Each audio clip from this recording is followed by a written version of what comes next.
"Hey Ben, you're the best. What did you do in the past with how you managed the renters that did not pay the monthly rent or come up with excuses to not pay?" I mean, it's property management. Number one, I always try to rent to Section 8 if I had people that lived in, lower paying areas, with limited income. I tried to rent to Section 8. The money was guaranteed.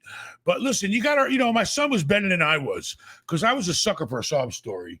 You're probably not. No. But, my son he ran it by the fucking book. And, listen, the agreement is by the third fucking day in the lease, if you didn't pay your rent, it's late.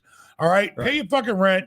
And my son had a rule. I'm sorry. I can't. I'm running a business here. If you can't pay your rent and then the 3 days go by after the 3-day notice, you still ain't paid shit, then he's going to get rid of you. I mean, he ran a tight ship and in the long run, it really paid. I mean, but you got to be careful. And then, what I do is during COVID, I went to every one of my apartment buildings and I told the manager, I sat there with them personally and I Googled all the agencies that help people that have trouble with their rent, whether it's COVID or not. There are agencies out there. I told the manager, I don't care if you got to drive them over to this office or go online and help them, you get that money. All right. So I always tried to help the tenant if I could.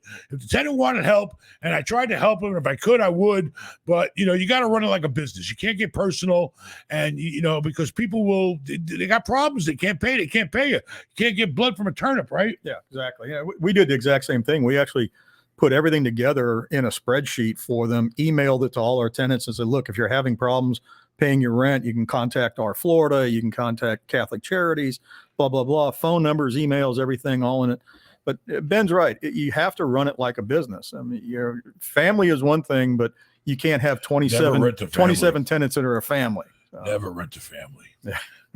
Luckily, my family, I didn't care. I didn't want their rent. Their rent was free because they all work for me. Thinking about doing a real estate deal? Get me on the phone. I have over 30 years experience and have bought and sold over $1 billion worth of real estate. You can get me on the phone. You can have a private meeting and we can even do lunch, baby. Go to benmallah.com/shop and book a consult today.